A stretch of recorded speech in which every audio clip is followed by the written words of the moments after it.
Welcome to Politent media. Shanti AP endowments assistant commissioner Shanti గారి గురించి మనకు తెలిసిందే. గత 2 సంవత్సరాలుగా ఈ యొక్క ఇష్యూ అనేది మనకు సోషల్ మీడియాలో కానివ్వండి, మీడియాలో కానీ, ప్రధాన మీడియాలో కూడా నడుస్తూ ఉంది.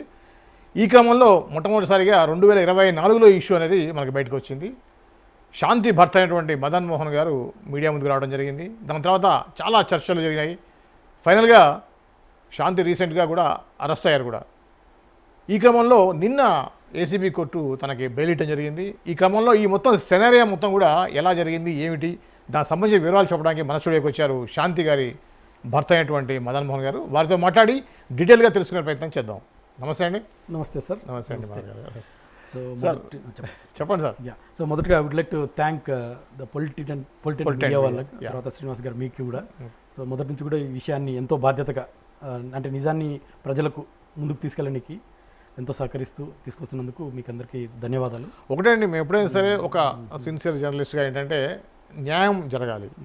మాకేంటి స్టార్టింగ్లో ఎవరు బాధితులు, ఎవరు యాక్చువల్గా కల్పిట్ ఎవరు అనేది మనకు తెలియదు. సో ఏంటంటే మాకు ఉన్నటువంటి అవగాహన ప్రకారం ఇప్పుడు ఎవరైతే మాకు అన్యాయం జరిగిందని చెప్పేసి వచ్చారో వాళ్ళకి సంబంధించినటువంటి వాటిని ప్రజల ముందు ఉంచడం అనేది మా బాధ్యతగా మేము భావిస్తామండి. మీరు ఫస్ట్ నుంచి చూస్తున్నారు, దాదాపు 2 years నుంచి కూడా నన్ను మీరు చూస్తున్నారు. డిఫరెంట్ మనం ఇష్యూస్ మీద మనం మాట్లాడాం. ఈ ఇష్యూ మీద స్టేజెస్ అన్ని కూడా మాట్లాడుతూ వచ్చాము. అయితే మెయిన్గా మదన్ గారు తను ఏసీబీ కోర్టులో మీ గురించి, మీకు మ్యారేజ్ అయినప్పటి నుంచి కూడా ఇప్పటిదాకా తన జర్నీని ఏసీబీ అధికారులు అడిగిన వాటికి ఆ ఇంట్రాగేషన్లో చెప్పడం జరిగింది.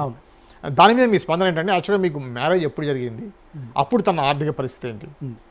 ఎస్ సార్, యాక్చువల్గా మీరు చెప్తున్నట్టు నిన్న ఏసీబీ వాళ్ళు ఆమె చేసిన ఇంట్రాగేషన్ అంటే 4 రోజులు కస్టడీకి తీసుకున్నారు. ఏప్రిల్ 15, 16 2 రోజులు కస్టడీ, తర్వాత ఏప్రిల్ 24, 25 అంటే అటు 2 రోజులు ఇటు 2 రోజులు మొత్తం 4 రోజులు కస్టడీ తీసుకుని ఆమె ఇంట్రాగేషన్ జరిగింది.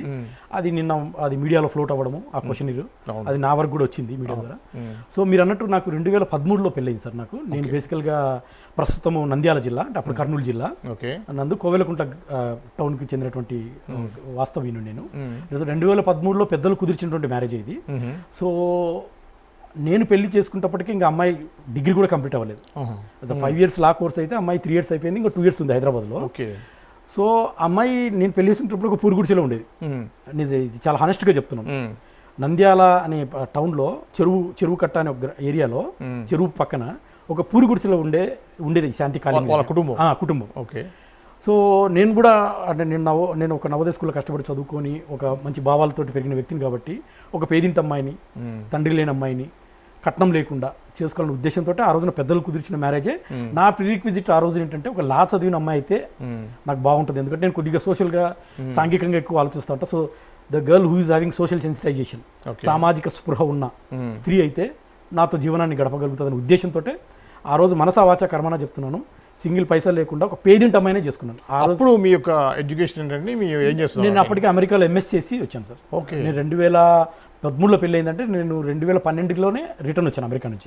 నేను అప్పటికే 8 ఏళ్ళు కరెన్సీ ప్రెస్లో అసిస్టెంట్ మేనేజర్గా చేసి, మన ఇండియన్ గవర్నమెంట్ కరెన్సీ ప్రెస్లో ఇక్కడ హైదరాబాద్లో చేశాను, మధ్యప్రదేశ్లో చేశాను. ఇక్కడ మింట్ కాంపౌండ్ మింట్ కాంపౌండ్లో సెక్యూరిటీ ప్రింటింగ్ ప్రెస్ అని ఇండియన్ గవర్నమెంట్ వాళ్ళది గవర్నమెంట్ జాబ్ అప్పటికే. ఆ జాబ్ చేస్తూ తర్వాత మధ్యప్రదేశ్లో దేవాస్ అని ఇండోర్ దగ్గర అక్కడ ఒక 2 years చేసి, ఆ తర్వాత జాబ్ రిజైన్ చేసి నేను అమెరికా ఎంఎస్కి వెళ్ళాను, master of science in packaging science. అది చదువుకొని 2012లో తిరిగి వచ్చి ప్రస్తుతం ఒక సెంట్రల్ గవర్నమెంట్ ఆర్గనైజేషన్లో జాయిన్ అయ్యాను అసిస్టెంట్ డైరెక్టర్గా. చేస్తున్నప్పుడు 2013లో ఈ అమ్మాయిని ఒక సామాజిక స్పృహ ఉన్న లాయరే కావాలి నాకు, ఎందుకంటే నేను చిన్నప్పటి నుంచి కష్టాలు పడ్డాను. ఏ దేశాన్నైనా ఏ కుటుంబానైనా లాయర్లే ముందు కాపాడతారు. ఆ ఉద్దేశంతో లా అమ్మాయినే చూస్ చేసుకునే కారణం అదే, వేరే ఉద్దేశం లేదు. కట్నం లేకపోయినా పర్లేదు, ఆస్తులు లేకపోయినా పర్లేదు, జ్ఞానం ఉండాలి. జ్ఞానం ఉన్న స్త్రీ అయితే తన పిల్లల్ని తన సంసారాన్ని కాపాడుకోగలుగుతుంది అన్నది ఆ రోజు అట్లా పెళ్లి చేసుకున్నాను. 2013లో కట్నం లేకుండా పెళ్లి చేసుకున్నాను ఇక్కడ కోవెలకుంటలో. దాని తర్వాత ఆ తర్వాత 2013లో పెళ్లి చేసుకున్నాను. ఆమె 2015లో లా అయిపోయింది, అంటే 2 ఏళ్ళు నేనే చదివించాను ఆమెకు. రాను పోను, తిండి, బట్ట, ట్యూషన్ ఫీజులు. పడాల రామరెడ్డి అమీర్పేటలో ఉన్న లా కాలేజ్, అంటే 2013, 14, 15లో లా అయిపోయింది. సో అప్పటికి 15లో మాకు 2 కవల పిల్లలు పుట్టారు, ట్విన్స్ కవల పిల్లలు, పాపలు. ఓ పెద్ద పాప పేరు రుచికా మోహన్, చిన్న పాప రితికా మోహన్. ఇప్పటికి వాళ్ళకి 11 ఏళ్ళు ఇప్పుడు. సో 15లో పిల్లలు పుట్టారు. సో 15 ఆమె కూడా అప్పుడే లా అయిపోయింది. నేను వెంటనే జేసీజే కోచింగ్ తీసుకుంటానంటే అమ్మ ఇప్పుడే కోచింగ్ తీసుకోవద్దు, నీకు డైరెక్ట్ లా చదువుతానే నువ్వేదో జడ్జి అయిపోయినా కూడా నువ్వు హ్యాండిల్ చేయలేవు, ఎందుకంటే బార్ వేరు బెంచ్ వేరు, నువ్వు బెంచ్ మీద కూర్చున్నా బాగా హ్యాండిల్ చేయలేవు అనేసి 3 ఏళ్ళు ఆమెను నేనే ఎంకరేజ్ చేసి ఫీల్డ్ విజిట్ అంటే ఫీల్డ్ కోర్ట్స్లో, లోయర్ కోర్ట్స్లో, హైయర్ కోర్ట్స్లో ప్రాక్టీస్ చేయించాను 3 years. అంటే 16, 17, 18 ప్రాక్టీస్ చేయించాను. నేనే అన్నం ఫుడ్ అన్ని పెట్టి, అంటే భార్య నా భార్య కదా, నాలో సగభాగం. సో అన్నీ పెట్టి అన్నీ చేయించి ఒక 3 ఏళ్ళు ప్రాక్టీస్ చేసిన తర్వాత 2018లో ఒక ఆంధ్రప్రదేశ్ వాళ్ళు, ఏపీపీఎస్సీ వాళ్ళు ఎస్పెషల్లీ దేవాదాయ శాఖ ద్వారా కొన్ని బ్యాక్లాగ్ పోస్టులు వేకెన్సీస్ ఇచ్చారు. ఓకే. దానికి ఆ రోజున అర్హతలు ఏంటంటే లా విత్ 3 years స్టాండింగ్. ఓకే, లా చేసి 3 years ప్రాక్టీస్ ఉండాలి. ఈ అమ్మాయి కరెక్ట్గా మ్యాచ్ అయింది. సో అప్పటికి ఆల్మోస్ట్ 2.5 years అయిపోయింది అమ్మాయి. సో అమ్మాయి అప్లై చేసుకోవడము, ఉమెన్ ఎస్టీ కేటగిరీలో ఎవరు లేకపోవడము, తర్వాత ఈమె పెన్ను పెడతానే నేనే ఎగ్జామ్ రాయించి ఇంటర్వ్యూ తీసుకెళ్ళి ఆంధ్రప్రదేశ్లో ఈ అమ్మాయి బ్యాక్లాగ్ ఫోకస్లో అసిస్టెంట్ డైరెక్టర్గా పోస్టింగ్ 2019లో ఎగ్జామ్ అయింది. 20లో అప్పుడు కరోనా స్టార్ట్ అయింది. 20లో కరోనా స్టార్ట్ అయింది. సో 20లో ఆమెకు ఫస్ట్ పోస్టింగ్ వచ్చేసి ఉమ్మడి విశాఖపట్నం జిల్లాకి, జిల్లా ఇది district cadre post. District cadre post అప్పుడు అసిస్టెంట్ కమిషనర్ అనేవాళ్ళు, ఇప్పుడు డిస్ట్రిక్ట్ ఎండోమెంట్ ఆఫీసర్ అంటారు, డిఓ. అప్పుడు అసిస్టెంట్ కమిషనర్ ఆఫ్ డిస్ట్రిక్ట్ అనేటోళ్ళు. ఓకే. సో అప్పుడు ఉమ్మడి విశాఖపట్నానికి మొట్టమొదటి నేను కూడా ఆశ్చర్యపోయాను. అంటే ఈ అమ్మాయి ఇంత ఫ్రెషర్ డైరెక్ట్ గా అంత పెద్ద వైజాగ్ పెద్ద డిస్ట్రిక్ట్ కదా, మొత్తం ఉత్తరాంధ్రకి తలమానికం అది, దానికి ఇచ్చారంటే ఆశ్చర్యపోయాను. ఎనీ గాడ్స్ ప్లాన్ అనుకొని సో ఆమెను ఫస్ట్ విశాఖపట్నానికి 2020లో అక్కడ పోస్టింగ్ ఇచ్చారు. ఓకే. అదే టైంలో ఆ ఉత్తరాంధ్ర జిల్లాలకి ఇన్ఛార్జిగా ఎంపీ విజయసాయిరెడ్డి వైఎస్ఆర్సీపీ గవర్నమెంట్లో ఆయన ఇన్ఛార్జిగా ఉన్నాడు. అట్లా వాళ్ళకి ఎగ్జాక్ట్లీ అదే టైంలో బహుశా జగన్మోహన్ రెడ్డి గారు కూడా విశాఖపట్నాన్ని క్యాపిటల్గా అనౌన్స్ చేశారు. అనౌన్స్ చేసినప్పుడు క్యాపిటల్ అంటే ల్యాండ్స్ కావాలి. సో బహుశా నేను అనుకోవడము 100% ఇదే జరిగింది. విజయసాయిరెడ్డి గారు ల్యాండ్స్ ఉన్నది 2 చోట్ల, రెవెన్యూ, దేవాదాయ శాఖ. అవును. సో శాంతి కూడా క్రిమినల్ మైండెడే కాబట్టి మనకు ఎవరు దొరుకుతారని ఈమె, నాకెవరు దొరుకుతారని ఆయన. సో వీళ్ళిద్దరి మధ్య ఫ్రెండ్షిప్ ఏర్పడికి అదే సందర్భం. ఓకే. ఓకే. అది సందర్భం. ఓకే. ఓకే. ఓకే. సో యాక్చువల్గా ఇప్పుడు సరే మీరు జాబ్ వచ్చేదాకా కూడా మీతో సంబంధాలు బాగానే ఉన్నాయి కదా, ఎప్పుడు మీకు తన ప్రవర్తనలో తేడా అనిపించింది? ఎందుకు మీ ఇద్దరి మధ్యలో ఆ గ్యాప్ అనేది వచ్చింది? యాక్చువల్గా ఇది ఏదో అంటే ఇది క్రోనాలజికల్గా జరిగింది కదా సార్. అంటే మేము నన్ను సడన్గా మోసం చేసింది, మోసం ఒకసారిగా బయటపడింది. ఓహో, ఎప్పటి నుంచో ప్లాన్? నాకు ఆమెకు మధ్యలో అందరి ఇంట్లో ఉండే చిన్న చిన్న ఇల్లు గజాలు ఉంటాయి కానీ విడాకులు తీసుకొని కొట్టుకునేంత ఎప్పుడు లేదు, ఎప్పుడు జరగలేదు. ఓకే. ఒకవేళ జరిగిన టైం లాయర్ కాబట్టి ఒకవేళ 2015లో అమ్మాయిది లా అయిపోయింది కాబట్టి ఒకవేళ నా మీద నేను ఆమెను కొట్టడమో, తిట్టడమో, మానసికంగా క్షోభ పెట్టడమో, శారీరకంగా క్షోభ పెట్టడమో అయి ఉండి ఉంటే ఆ 2015 నుంచి 2024 లోపల, అంటే 24 వరకు మేము బాగానే ఉన్నాం, ఎప్పుడైనా నా మీద కేసు పెట్టిండొచ్చు. అవును. ఎప్పుడైనా నన్ను పోలీస్ స్టేషన్ లాగించవచ్చు. కాబట్టి ఎటువంటి చిన్న చిన్నవి తప్ప ఏమీ జరగలేదు. అది అనుకోకుండా 2024లో ఒక్కసారిగా తను నన్ను చేసిన మోసం ఒక్కసారిగా బయటపడ్డాను. అంటే ఇతను నా బిడ్డ అనడము, నేను నా బిడ్డ కాదు, మెడికల్గా డేట్స్ చూసుకుంటే నేను ఎప్పుడైతే హాస్పిటల్కి వెళ్ళి తను ఎక్కడైతే డెలివరీ హాస్పిటల్కి వెళ్ళి మెడికల్ కేస్ షీట్స్ తీసినప్పుడు అక్కడ జెస్టేషన్ పీరియడ్ ఉంటుంది, ఎప్పుడైతే బిడ్డ కడుపులో పడతాడో ఆ డేట్ ఉంటుంది. ఆ డేట్ నుంచి నాకు డౌట్ వచ్చి నేను సెప్టెంబర్లో వస్తే అమ్మాయికి జూలైలో కడుపులో బేబీ వచ్చాడు. నేను 2022 సెప్టెంబర్లో ఇండియా 3 months అహెడ్ ఉంది. అంటే ఈ అమ్మాయి స్ట్రాటజిక్ గా ఒక ఆర్గనైజ్డ్ క్రిమినాలిటీ, ఆర్గనైజ్డ్ గా నన్ను అమెరికా నుంచి రప్పించి తన కడుపులో ఉన్న 2 నెలల బిడ్డను నా అకౌంట్లో వేయనికి, అది మళ్ళీ విజయసాయిరెడ్డి చెప్పిన ప్లానా లేకపోతే సుభాష్ రెడ్డి పాత్ర ఏంటి నాకు తెలీదు. మొత్తానికి ఆ బిడ్డ నా బిడ్డ కాదు, నన్ను రప్పించి ఒక ఒక ఒక ఒక దాన్ని ఏమంటారంటే ఒక పద్ధతి ప్రకారం నన్ను ఇరికించబోయింది. కానీ ఏదేమైనా సత్యం ఎప్పుడు గెలుస్తుంది సార్, అన్యాయస్తుడు ఎప్పుడు ఓడిపోడు ఈ సొసైటీలో. సో అది బయటపడము, ఎప్పుడైతే బయటపడిందో ఆమెకు నాకు రిఫ్ట్ మొదలైంది. ఇది బయటపడింది 2024లో. ఓకే. నేను 2024 అమెరికా నుంచి వచ్చాను. ఎప్పుడైతే బయటపడిందో అక్కడి నుంచి రిఫ్ట్ స్టార్ట్ అయింది. ఓకే. నేను నాకు అప్పటికి 2 ఆడపిల్లలు, అప్పటికి పిల్లలు. సో నాకు 2 ఆడపిల్లలు ఉన్నారమ్మా, ఈ బిడ్డకు తండ్రి ఎవరని నేను అడిగాను. సో ఇంతకుముందు కూడా మీడియాలో చెప్పినట్టే ఈ బిడ్డకు విజయసాయిరెడ్డి తండ్రి, ఆయనకు పిల్లలు లేరు, నేను పిల్లలు కన్నాను. అసలు ఆయన ఎవరు, నువ్వు కనడి, అసలు ఆయన అడగడం ఏంది, నువ్వు కనడం ఏంది, అసలు ఏం జరుగుతుంది ఇక్కడ? సరే కన్నాడు అనుకుందాం, నీకు డోనర్ అంటున్నావు, IVF అంటున్నావు, ఏది చూపించు, ఏ హాస్పిటల్లో, నాకు I need all the document proof అంటే నన్ను తప్పుదో పట్టించడం స్టార్ట్ చేసింది.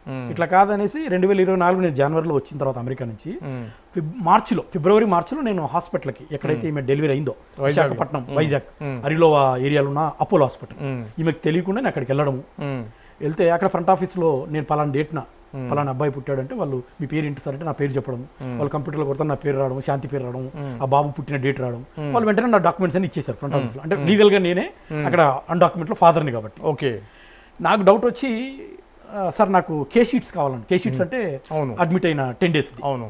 సో వాళ్ళు ఆఫ్టర్నూన్ వరకు వెయిట్ చేయంటే నేను 11 o'clock వెయిట్ చేసి అక్కడికి వెళ్ళి బేబీకి 2000, మదర్కి 2000 పే చేస్తే they will give the K sheets, record రూమ్లో ఉంటుంది. ఓకే. కే షీట్స్లో ఆ 10 daysలో అడ్మిట్ అయిన రోజు నుంచి డిశ్చార్జ్ అయిన డేట్ వరకు, ఆ 10 days 15 days whatever, every hour వాళ్ళు రికార్డ్ చేస్తారు. Medications exactly medication, BP, blood sugar అన్ని 1 hour to hour రికార్డ్ ఉంటుంది. ఆ డాక్యుమెంట్స్ తీస్తే అందులో ఒకచోట ఫాదర్ ప్లేస్లో, తర్వాత హస్బెండ్ ప్లేస్లో పి సుభాష్ అనే అతను సంతకం ఉంది. ఇతను ఎవరు నాకు తెలియదు. శాంతికి ఫోన్ చేసి ఏంటమ్మా ఎవరి పి సుభాష్ అంటే అతను నా ఫ్రెండు, అతనే ఈ బిడ్డకు తండ్రి అంటది. ఇన్ని రోజులేమో నన్ను బిడ్డకు తండ్రి అంటే కడుపులో బీజం పడ్డప్పటి నుంచి నన్ను తండ్రి అని చెప్పావు అమెరికా నుంచి రప్పించి. నేను అమెరికా వెళ్ళిన తర్వాత నేను ప్రెగ్నెంట్ అయ్యాను. ఆ తర్వాత మళ్ళా పిల్లోడు 9 నెలల తర్వాత పిల్లోడు పుట్టిన 6 నెలలకు నన్ను తండ్రి. నేను ఎప్పుడైతే అమెరికా నుంచి వచ్చానో, వచ్చిన తర్వాత విజయసాయి రెడ్డి నేను IVF చేయించుకున్నాను, విజయసాయి రెడ్డిగా బిడ్డను కన్నాను, విజయసాయి రెడ్డి బిడ్డకు తండ్రి, నువ్వు సైలెంట్గా ఉండు, మనకు ఎంతో కొంత వస్తుంది. అసలు ఇది ఎక్కడి సిచ్యువేషన్ నాకు ఎప్పుడు అర్థం కాలేదు. ఓకే. సో నేను ఒక 3 నెలలు ఆ మదన పడి, ఇప్పుడు విజయసాయి రెడ్డి నేను అడగలేను కదా unless there is a proof. కానీ ఈమె చెప్తుంది నాకు ఓవరాల్గా, సార్ ఏ భర్త కూడా భార్యని, అది 2 ఆడపిల్లల తల్లిని రోడ్డు మీద ఏడు సార్, వాడికి అందులో వచ్చే భారతరత్న ఇవ్వరు, నాకే పద్మశ్రీ అవార్డు ఇవ్వరు. నా కడుపులో బాధ, ఇది ఎక్కడి అన్యాయం రా నాయన, ఇది ఎక్కడి చూద్దాం, కలియుగం అంటే ఇట్లా కూడా ఉంటుందా అని. ఆ 3 నెలలు 4 నెలలు మదనపడి జనవరి, ఫిబ్రవరి, మార్చి, ఏప్రిల్లో నేను వెళ్ళినట్టు గుర్తు నాకు అరులో హాస్పిటల్కి వెళ్ళి డాక్యుమెంట్, అందులో పి సుభాష్ రావడము. ఆ పి సుభాష్ మీద ఒక 10 రోజులు ఇన్వెస్టిగేట్ చేసి ఆయనకి నేను ఫోన్ చేసి ఏందయ్యా పి సుభాష్ ఇట్లా నీ మీద ఇట్లా నేను డాక్యుమెంట్ సైన్ పెట్టాను, నీ స్టాండ్ ఏందన్న. నాకు ఆ బిడ్డకి ఎటువంటి సంబంధం లేదు, నేను I'm ready for to come any post, ఆ DNA ప్రొఫైలింగ్ కూడా నేను రెడీ, నేను లాస్ట్ వరకు ఇదే స్టాండ్ మీద ఉంటాను అన్నాడు ఆయన. అది ఇదే స్టాండ్ మీద ఉండండి, రేపు కోర్టు ఇష్యూ చాలా పెద్దగా అవుతుంది, కోర్టు కూడా తీసుకెళ్లాల్సి వస్తుంది, తీసుకెళ్ళినప్పుడు కూడా మీరు ఇదే స్టాండ్ మీద ఉంటేనే మీకు మంచిది, ఆరోగ్యకరం, అదే స్టాండ్ మీద ఉంటా అన్నాడు. చిత్రం ఏంటంటే ఆయన మొన్న కోర్టులో కూడా ఇది సుభాష్ రెడ్డి కోర్టులో ఇక్కడ చూశారు కదా, ఈ పి సుభాష్ అనే వ్యక్తి మన హైదరాబాద్ సిటీ సివిల్ కోర్టు చెత్త బజార్ దాంట్లో కోర్టులో వేసాడు, నా మీద శాంతి మీద వేసాడు. ఆ బిడ్డకు నాకు ఎటువంటి సంబంధం లేదు, నన్ను మానసికంగా క్షోభ పెడుతున్నారు. మీకు కావాలంటే ఒక లైన్ చదివి వినిపిస్తాను. అతను ఏంటంటే, Shanti is having high level connections of defendant 1. Okay. అంటే డిఫెండెంట్ 1 అంటే ఇప్పుడు ఎవరు విజయసాయి రెడ్డి గారు, విజయసాయి రెడ్డి రెఫర్ చేస్తూ చెప్తా ఉంది. ఈయన ఏమంటాడంటే, the plaintiff is happily married and has the daughter who is 14 years old and marriage is subsisting. అంటే సుభాష్ అనే వ్యక్తి ఏం చెప్తున్నాడంటే, నాకు మ్యారేజ్ అయింది, నాకు హ్యాపీ ఫ్యామిలీ ఉంది, నాకు 14 ఏళ్ళ కూతురు ఉంది, and I'm ready for DNA profiling అంటాడు. ఇక్కడ ఏమంటాడంటే, plaintiff has categorically stated that he doesn't having anything to with the same, అంటే ఆ బిడ్డకి నాకు ఎటువంటి సంబంధం లేదు, and I'm ready for DNA profiling. ఇక్కడ రాశాడు sentence. The plaintiff submit that he is ready to undergo for a DNA profiling. Okay.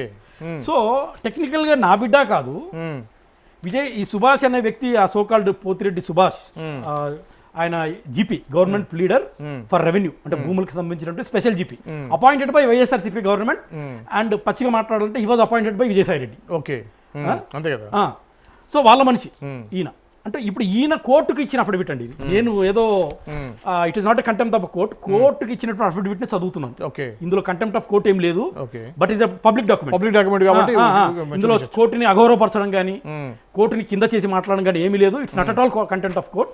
తను కోర్టుకి ఇచ్చిన అఫిడవిట్ ఏంటంటే, ఆ బిడ్డకు నాకు ఎటువంటి సంబంధం లేదు, నేను DNA టెస్ట్ రెడీ అంటున్నాడు. మరి నేను కాకపోతే, పోతిరెడ్డి సుభాష్ కాకపోతే, థర్డ్ పర్సన్ నేను అనుమానం చెప్పినట్టుగా విజయసాయి రెడ్డి. మరి విజయసాయి రెడ్డి రెడీ అయితే DNA టెస్ట్కి వచ్చి తన ఇంటిగ్రిటీ, తన నిజాయితీని ప్రూవ్ చేసుకోవాలి. అంతే కదా సార్. ఇప్పుడు ప్రజలు, మీడియా మీరు కూడా నిర్ణయించండి. ఈ సోకాల్డ్ పోతిరెడ్డి సుభాషే చెప్తున్నాడు నేను కాదయ్యా అని, నేను రెడీ అని కోర్టుకి అఫిడవిట్ ఇచ్చాడు. మదన్ మోహన్ అనే వ్యక్తిని నేను టెక్నికల్గా కాదు సార్, మేమిద్దరు రెడీ అయినప్పుడు థర్డ్ పర్సన్ విజయసాయి రెడ్డి గారు ముందుకు వచ్చి, ఇంకా ఈ స్టోరీలో ఉన్నది థర్డ్ పర్సన్ ఆయన. ఓకే. సో మరి ఆయన ఎందుకు ముందుకు రావట్లేదు అంటే, ఆయనకు భయమా? ఇప్పుడు నేను రోడ్డు మీద వెళ్ళి ఆయన పెద్ద నాకే ఫ్యాన్సీ కాదు కదా, విజయసాయి రెడ్డి నాకు శత్రువు కాదు, నేను శత్రువు కాదు. విజయసాయి రెడ్డి, శాంతి, ఈ సుభాష్ రెడ్డి విశాఖపట్నంలో ముగ్గురు కలిసి గీతం ల్యాండ్ యూనివర్సిటీస్ని, తర్వాత నేను మొదటి నుంచి చెప్తున్నట్టు 1500 కోట్ల భూములు ఆర్కే బీచ్ నుంచి భీమిలి వరకు ఉన్న ఎన్నో ఎండోమెంట్ దేవాలయాలు వీళ్ళు ముగ్గురు దోచుకున్నారు. ఓకే. ఆ దోచుకున్న భాగంలోనే వీళ్ళ యొక్క కమర్షియల్ టర్మ్స్, వీళ్ళ యొక్క వ్యాపార సంబంధమైన సంబంధాలు ఎమోషనల్ టర్మ్స్ వరకు కన్వర్ట్ అయినాయి, అంటే పిల్లల్ని కనేంత వరకు. మరి ఇందులో ఎవరిని టెంప్ట్ చేశారు, లేకపోతే అందరూ కుమ్ముక్కయ్యారా? ఒక సంసారం రోడ్డు మీద పడతా ఉంది. నేను అమెరికాలో PhD అని వెళ్ళాను సార్. నేను రోడ్డు మీద వెళ్ళి పుల్లయ్య ఏదో అమాయకుడిని కాదు. నేను కూడా దేశం కోసం వెళ్ళిన వ్యక్తిని. నేను ఆల్రెడీ స్టడీ లీవ్ తీసుకుని అమెరికాలో PhD కోసం వెళ్ళాను. ఆ టైంలో 2022, 2023 రెండేళ్ళు అక్కడే ఉన్నాను. మధ్యలో 2 సార్లు వచ్చాను. అది ఒకసారి ఆమె రప్పిడము. సో ఏ తర్వాత నేను అడిగేది ఏంటంటే సార్, మదన్ మోహన్ ఈ బిడ్డకు తండ్రి కాదు, పోతిరెడ్డి సుభాష్ అనే అతను కోర్టులో అఫిడవిట్ ఇచ్చాడు కాదని. మరి థర్డ్ పర్సన్ విజయసాయి రెడ్డి ఎందుకు ముందుకు రావట్లేదు? శాంతినేమో లేదు పోతిరెడ్డి సుభాషే అంటది ఈ బిడ్డకు తండ్రి, పోతిరెడ్డి సుభాష్ ఏమో కోర్టులో అఫిడవిట్ ఇచ్చాడు. అదేవిధంగా మొన్న ఏప్రిల్ 7వ తారీఖు ఏసీబీ వాళ్ళు రైడ్ చేసినప్పుడు శాంతి అనే ఆవిడ విజయవాడలో ఒక మండువా ఇల్లు, అంటే పెంకుటిలతో కట్టే ఒక కేరళ స్టైల్లో పోర్టికో ఉంటుంది కదా, ఓ మండువా ఇల్లు కట్టుకొని అందులో గత డిసెంబర్ 2024 నుంచి ఒక 1 year నుంచి అక్కడ ఉంటా ఉంది. సడన్ గా ఏసీబీ వాళ్ళ నా ఇంటి మీద రైడ్ చేయడం, శాంతి అక్కడ దొరకడం, మార్నింగ్ ఏప్రిల్ 7వ తారీఖు మార్నింగ్ 6 o'clock రైడ్ చేసి ఆల్మోస్ట్ 10 hours రైడ్ చేస్తే ఆ ఇల్లు ఎవరి పేరు మీద వాళ్ళు ఎత్తుకుతే అది Ramasubbamma. This Ramasubbamma is Pothireddy Ramasubbamma is none other than the mother of Pothireddy Subhash. ఆ డీడ్ ఉంది, కావాలంటే మీకు చూపిస్తాను నేను. ఓకే. ఆ ఇల్లు మంగళగిరి సబ్ రిజిస్ట్రేషన్ ఆఫీస్లో డీడ్ తీస్తే అది పోతిరెడ్డి రామసుబ్బమ్మ పేరు మీద ఉంది. ఓకే.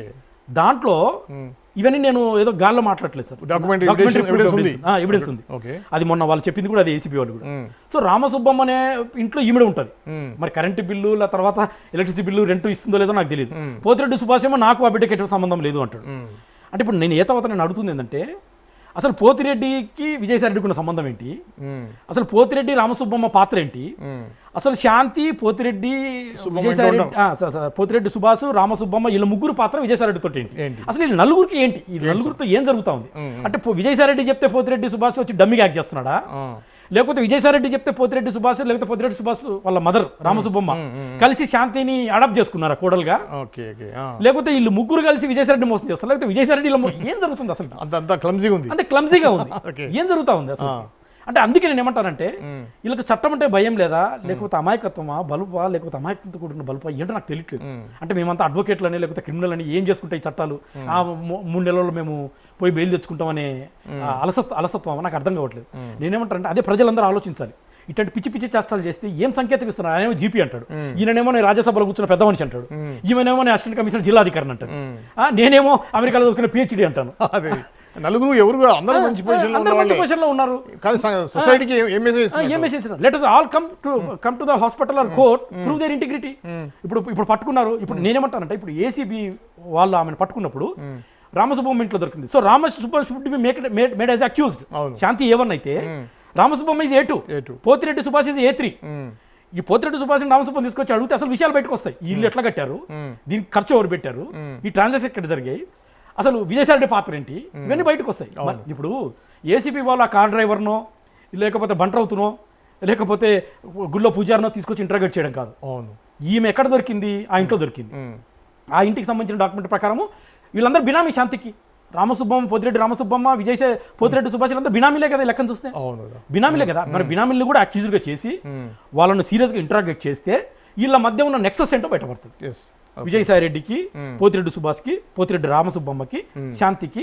మీకు స్వయంగా ఒక ఎగ్జాంపుల్ చెప్తాను సార్. పోతిరెడ్డి సుభాష్తో నేను అప్పుడు అమెరికా నుంచి వచ్చిన తర్వాత ఆయన ఫోన్లో మాట్లాడుతున్నప్పుడు ఆయన ఏమన్నాడంటే, కేటగిరికల్గా ఆ బిడ్డకు నాకే సంబంధం లేదన్నాడు. తర్వాత ఆయన నా లాయర్తో మాట్లాడుతూ నేను రికార్డ్ చేశాను. నేనే గీతం భూములు, నేను విజయసాయి రెడ్డి కలిసి గీతం భూములు కొట్టించాము. అది యూట్యూబ్లో అవైలబుల్ ఉంది, కాబట్టి మళ్ళీ నేను పంపిస్తాను. నేనే విజయసాయి రెడ్డి కలిసి గీతం ల్యాండ్ భూములు కొట్టించాం విశాఖపట్నంలో. మేమంటే ఏమనుకుంటున్నావు, అది ఇదని ఏదో మాట్లాడాడు. అంటే రికార్డ్ అవుతుందని అనుకోలేదు. అంటే దీన్ని బట్టి నాకు అర్థమైంది ఏంటంటే, ఈ విజయసాయి రెడ్డిను, ఈ పోతిరెడ్డి సుభాష్ అండ్ శాంతి కాలింగిరి అండ్ రామసుబ్బమ్మ, ఈ నలుగురు మధ్య ఏదో ఒక జరుగుతుంది సార్.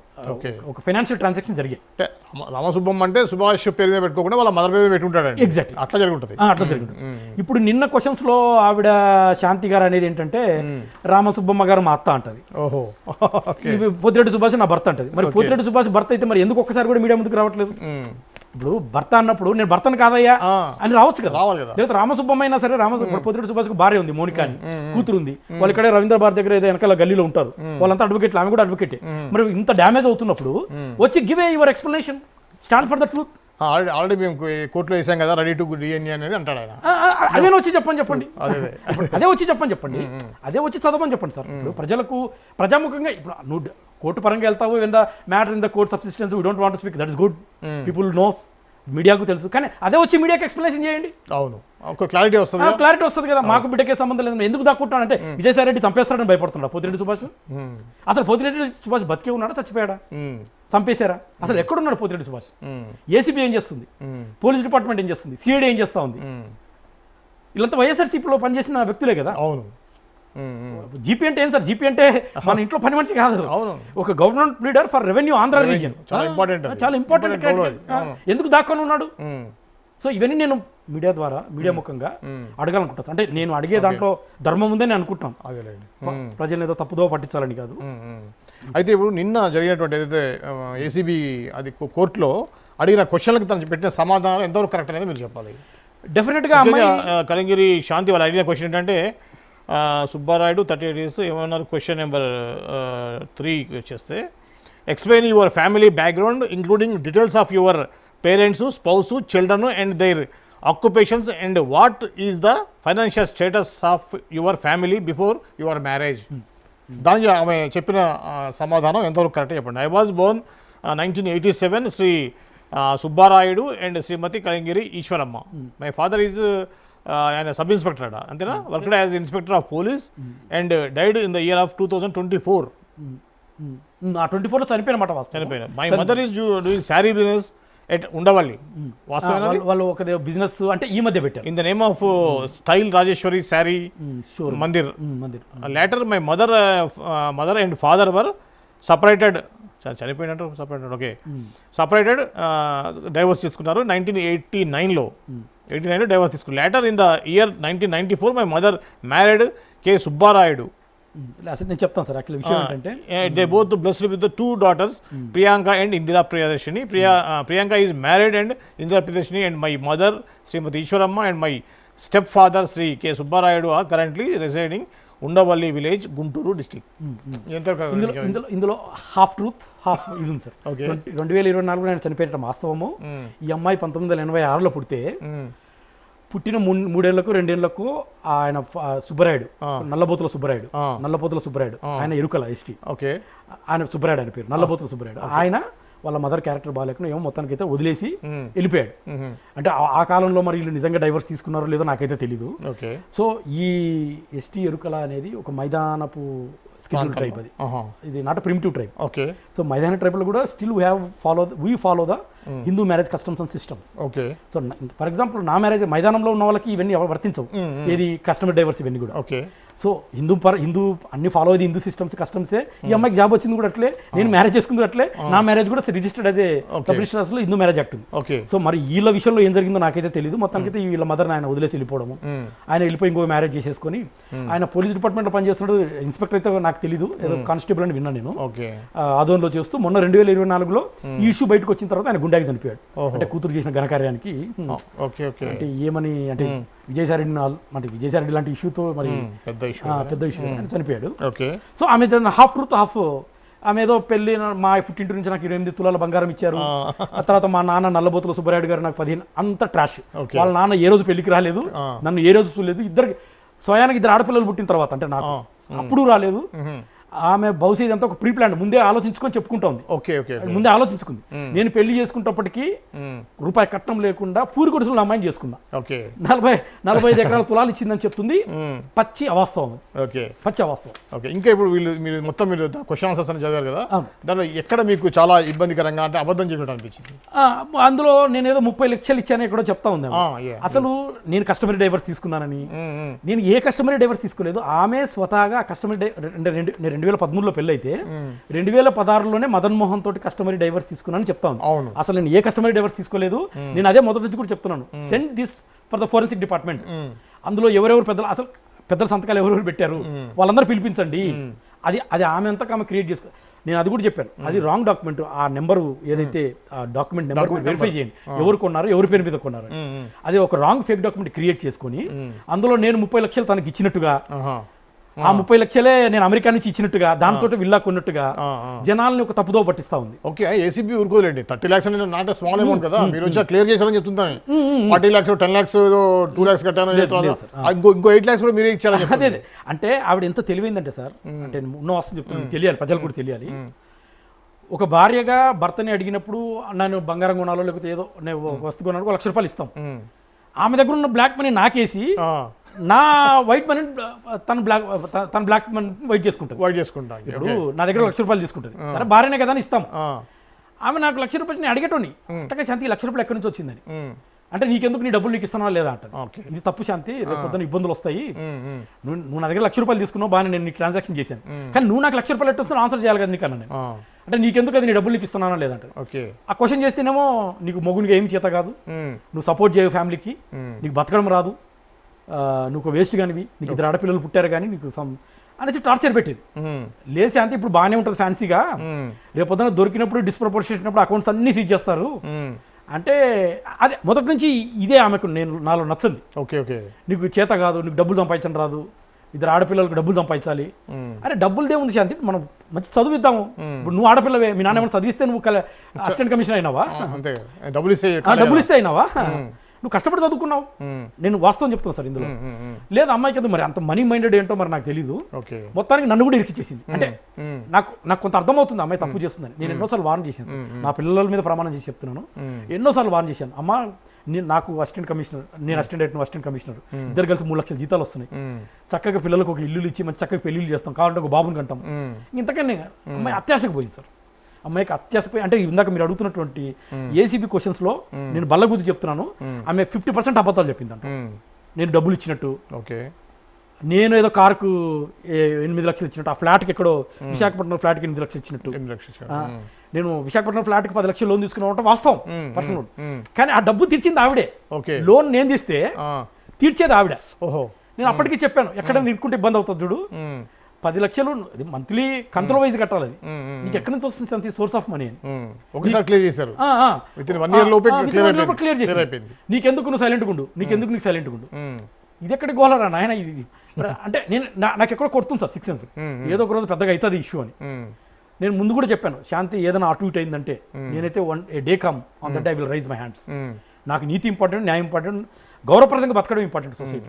అంటే నేను ఏదో సినిమాటిక్గా చెప్పట్లేదు సార్, నేను ఫస్ట్ నుంచి అందుకే అమ్మాయికి నేనంటే నచ్చదు. ఓకే ఓకే, మీరు చెప్తున్నారు, మీరు డైరెక్ట్గా రికార్డ్ అవుతుంది మీరు చెప్పేదంతా కూడా, ఎందుకంటే ఏసీబీకి ఇది కూడా ఒక సాక్ష్యంలాగా ఉపయోగపడే అవకాశం ఉంది. అవును సార్, మీరు చెప్పేది ఓపెన్గా చెప్పేస్తాం వాస్తవాలు. అవును సార్, నేను ఏసీబీ వాళ్ళకి కూడా నన్ను ఇంటర్గేట్ చేశారు చాలాసార్లు, అంటే పిలిచారు, ఎందుకంటే వాళ్ళకున్న డౌట్స్ ప్రకారం, ఎందుకంటే గవర్నమెంట్ నుంచి వాళ్ళకు రెగ్యులర్ ఎంక్వైరీ వెళ్ళింది కాబట్టి నన్ను కూడా పిలిచి నన్ను కూడా చాలా క్వశ్చన్స్ అడిగారు. నేను వాస్తవం ఇది మీ ముందర ఏది చెప్పాను అదే వాళ్ళ చెప్పాను.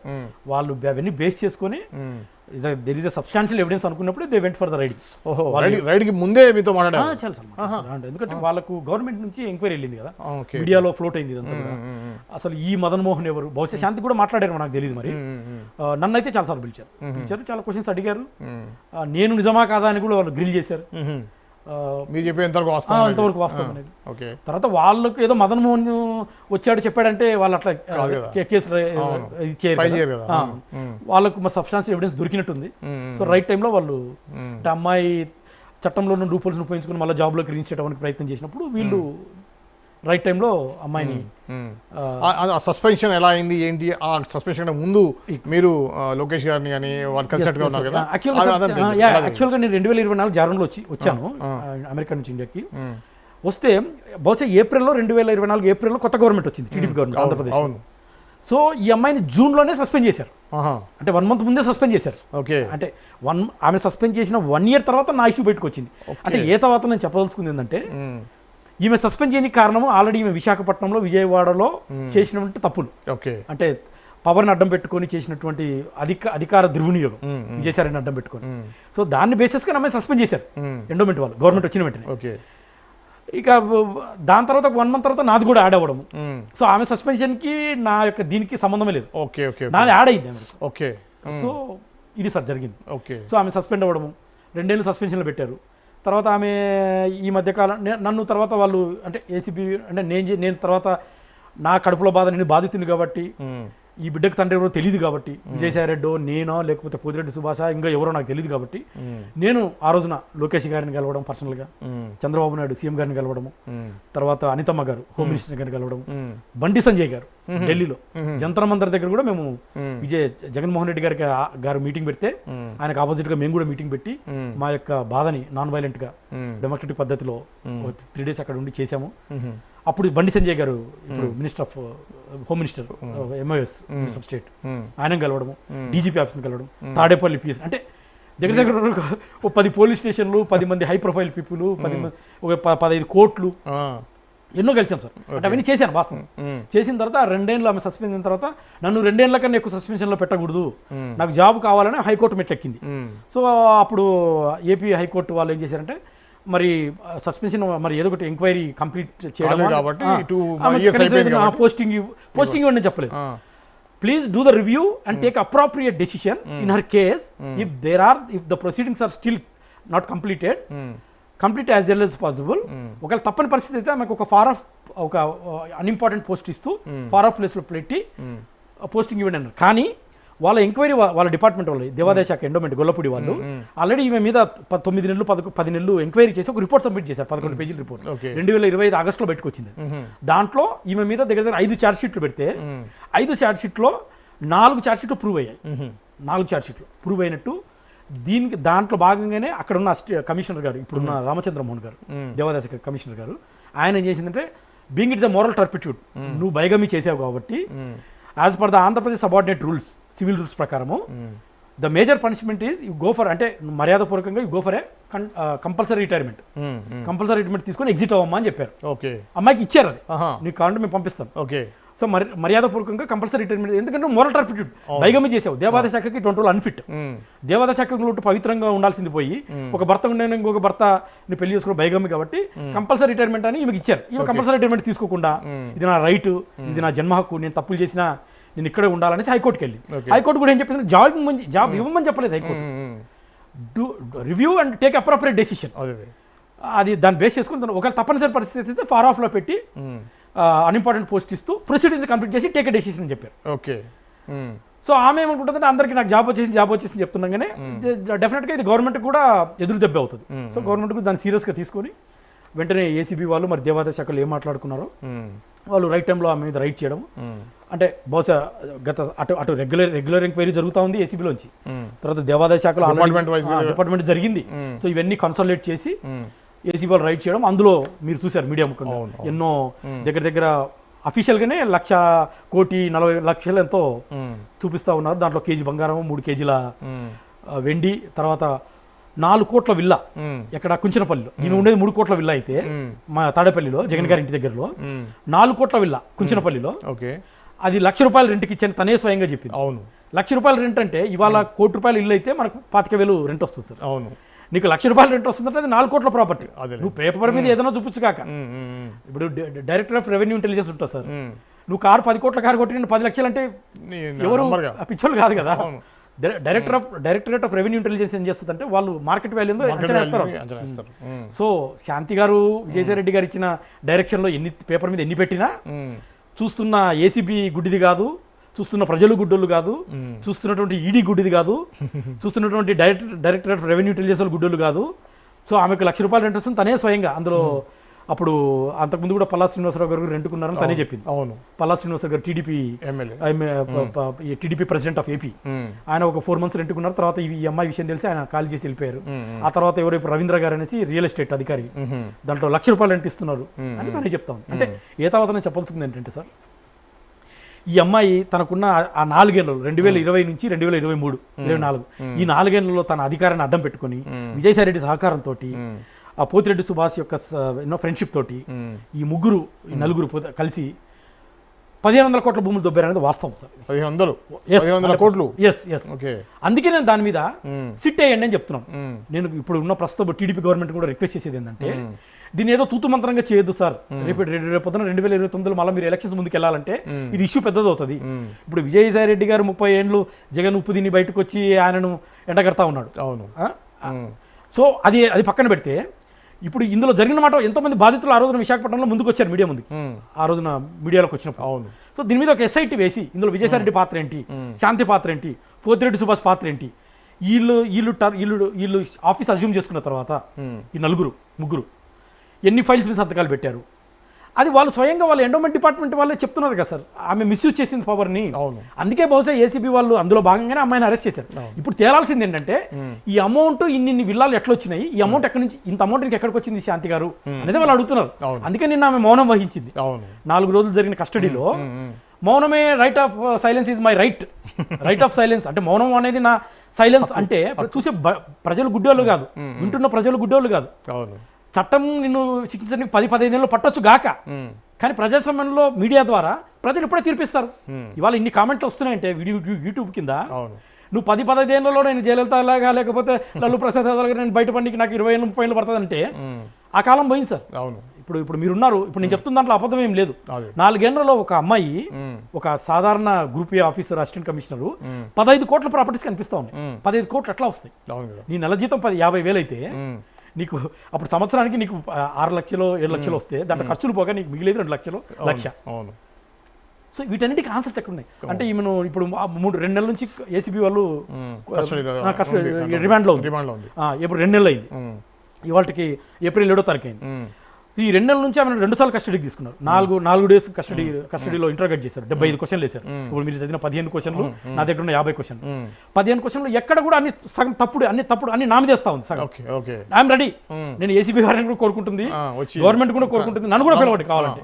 Make me as a witness, call me as accuse, I don't care. నేను ఎందుకంటే హానెస్ట్గా ఉన్నాను. నన్ను ఏ విధంగా పిలిచినా నేను రెడీ. అమ్మాయి అన్ని తప్పుడు మాటలు మాట్లాడుతూ ఉంది. నేను ముఖ్యంగా మీడియా ద్వారా ముందు ఆ పోతిరెడ్డి సుభాష్ను ఆ రామసుబ్బమ్మని తీసుకొచ్చి ఇంట్రాగేట్ ఇస్తే విజయసాయిరెడ్డి పేరు బయటకు వస్తుంది. అవును, అప్పుడు విజయసాయిరెడ్డి ఏం ఆన్సర్ చేస్తాడో చూద్దాం. అంతే కదా సార్. అవును. అయితే ఇంకోటి ఇప్పుడు రీసెంట్గా జరిగింది, నిన్న తనకి బెయిల్ వచ్చింది కదా, దీన్ని మనం ఏ విధంగా చూడాలి?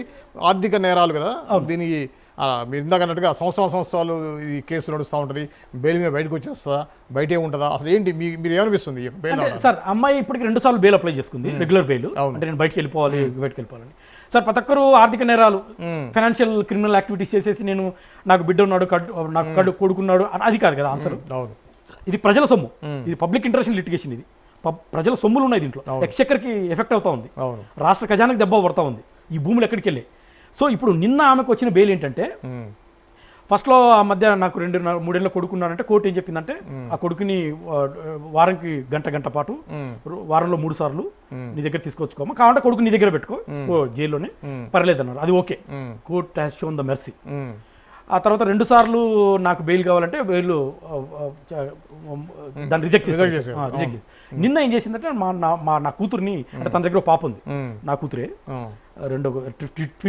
ట్విన్స్ లో ఒక పాప నా దగ్గర. ఆ ట్విన్2ని నేను ఊటీలో ఆ పాపను చదివించడానికి తీసుకెళ్ళాలి, అడ్మిషన్ ఉంది, నాకు బెయిల్ ఇవ్వాలంటే కోర్టు మనతో దృక్పథంతో తల్లి ఎటువంటిదైనా, తల్లి ఎంత నేరాలు కలిగినటువంటి బ్యాక్గ్రౌండ్ ఉన్నా సరే పిల్లల భవిష్యత్తు ఇబ్బంది పడకూడదన్న యొక్క సానుభూతితోటి ఆమెకు 5 రోజులు షరతులతో కూడినటువంటి బెయిల్ ఇచ్చింది. 2 పూచికత్తులు, ఒక్కొక్కటి 25,000 బాండ్ తోటి 2 పూచికత్తులు పెడుతూ 5 రోజుల్లో 23 నుంచి 27 మళ్ళీ 28 మార్నింగ్ వచ్చేసి నువ్వు కోర్టులో సరెండర్ అవ్వాలి, జైలు సరెండర్ అవ్వాలి అని చెప్పారు. అంటే నేనేమంటానంటే ఇప్పుడు ఈమెకు అదిగా సార్ నాకు అర్థం కాదు, ఊటీలో చదివించాలంటే నేను ఛాలెంజ్ చేస్తున్నాను ఒక కామన్ మ్యాన్ గా, ప్రజలు కూడా వింటున్నారు. ఊటీలో చదివించాలంటే ఈ ఊటీకి పోనీకి రానికి 20,000 అవుతుంది. ఊటీలో ఎంత కాదన్నా అంతా అయ్యేసరికి సంవత్సరానికి 10 లక్షలు అవుతుంది. ఈమెకు 10 లక్షలు ఎక్కడి నుంచి వస్తా ఉంది? అంటే విజయసాయిరెడ్డి స్పాన్సర్ చేస్తున్నాడా? ఎవరు స్పాన్సర్ చేస్తున్నారు? అంటే మీడియా ఏసీబీ కోర్టులో ఎందుకు అడగట్లేదు? అది కూడా అడగాలి కదా. నీకు సరే ఊటీలో చదువు బాగుంటుంది, కానీ ఊటీలో పెట్టి ఖర్చు చేయించేంత స్థాయి ఎక్కడి నుంచి వచ్చింది నీకు? అది ఎందుకు అడగట్లేదు? సరే పిల్లల భవిష్యత్తు నేను ఊటీలో చదివించాను, నా కూతురే, నాట్ అగైనెస్ట్, కానీ నా కూతురైనా సరే తప్పుడు దవలో చదివించిన పద్ధతి కాదు కదా.